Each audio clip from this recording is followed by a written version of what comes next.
எல்லாருக்கும் வணக்கம். இன்னைக்கு February 25 தங்கம் வெள்ளி மார்க்கெட்ல என்ன நிலவரம்னு பார்க்கலாமா? வாங்க டைரக்டா நம்பர்ஸ்குள்ள போயிடலாம். ஓகே, எல்லாரும் ரொம்ப ஆவலா எதிர்பார்த்துட்டு இருந்த இன்னைக்கு ரேட் இதுதான்.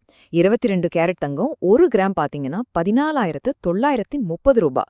ஒரு சவரன் 1,19,440 ரூபாய். சரி, வெள்ளி எப்படி இருக்கு? 1 கிராம் வெள்ளி இன்னைக்கு 295 ரூபாய். இதுல இன்னைக்கு ஹைலைட்டே தங்கத்தோட விலைதாங்க. நேத்தை விட இன்னைக்கு 1 கிராம்ல மட்டும் சரியா 40 ரூபாய் ஜாஸ்தியா இருக்கு. இது உண்மையிலே ஒரு நல்ல ஜம்ப். வெள்ளியும் சும்மா இல்ல, 1 கிராமுக்கு 5 ரூபாய் ஏறி இருக்கு. நீங்க கேட்கலாம், தங்கத்தோட கம்பேர் பண்ணா இது கம்மிதானேன்னு. ஆமா, கம்மிதான். ஆனா மார்க்கெட்டை பொறுத்த வரைக்கும் இந்த சின்ன சேஞ்ச் கூட ரொம்ப முக்கியம். சரி, அடுத்தது ஒரு இன்ட்ரெஸ்டிங்கான விஷயம். காலையில நாம ஒரு கணிப்பு சொல்லியிருந்தோம் இல்லையா? அதுக்கும் இப்ப இருக்கிற மார்க்கெட் நிலவரத்துக்கும் என்ன சம்பந்தம்? நம்ம கணிப்பு எவ்வளவு தூரம் கரெக்டா வந்திருக்குன்னு பாப்போம். தங்கத்தை பத்தி நாம என்ன சொன்னோம்? 1 கிராமுக்கு 20 ரூபாயிலிருந்து 80 ரூபாய் வரைக்கும் ஏற வாய்ப்பு இருக்குன்னு சொல்லியிருந்தோம். இப்ப பாருங்க, 40 ரூபாய் ஏறி இருக்கு. சோ நம்ம கணிப்புக்குள்ளே தான் இருக்கு. ஆனா வெள்ளியில ஒரு சின்ன ட்விஸ்ட்.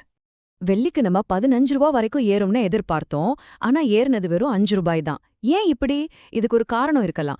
சில சமயம் விலை ரொம்ப வேகமா ஏறிடுச்சுன்னா மார்க்கெட் அதை பேலன்ஸ் பண்ணா கொஞ்சம் குறையும்.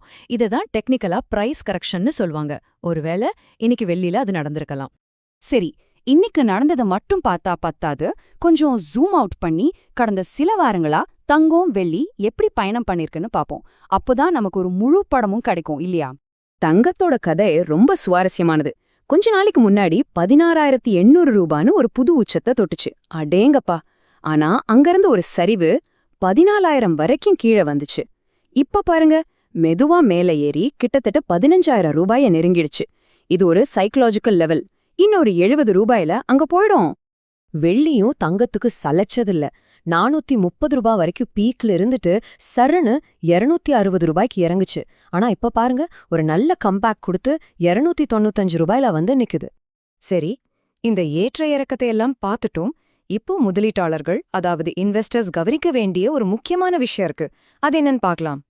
யோசிச்சு பாருங்க, இன்னைக்கு ரேட்டுக்கு நீங்க 1 கிராம் கோல்டு காயின் வாங்க போனா கூட ஜிஎஸ்டி எல்லாம் சேர்த்து உங்க கையிலிருந்து கிட்டத்தட்ட 15,500 ரூபாய் போகும். விலை எந்த அளவுக்கு ஏறி இருக்குன்னு இதுவே ஒரு நல்ல உதாரணம். இந்த மாதிரி டைம்ல அவசரப்பட்டு எந்த முடிவும் எடுக்காதீங்க. தங்கம் விலை ஏறுதுன்னு உடனே வாங்கவோ இறங்குதுன்னு விற்கவோ செய்ய வேண்டாம். எதுவா இருந்தாலும் ஒரு ஃபைனான்ஷியல் அட்வைசர்ட்ட கன்சல்ட் பண்ணிட்டு பண்றதுதான் எப்பவுமே பெஸ்ட். அதுதான் ரொம்ப ரொம்ப சேஃப். கடைசியா ஒரே ஒரு கேள்வி, நம்ம எல்லார்கிட்டயும் இருக்கிற கேள்வி. தங்கம் மறுபடியும் அந்த பழைய உச்சத்தை தொடுமா? புதுசா ஒரு ரெக்கார்டை பிரேக் பண்ணுமா? என்ன நினைக்கிறீங்க? இதுக்கான பதில வரப்போற நாட்கள் தான் சொல்லணும். அடுத்த அப்டேட்ல சந்திப்போம்.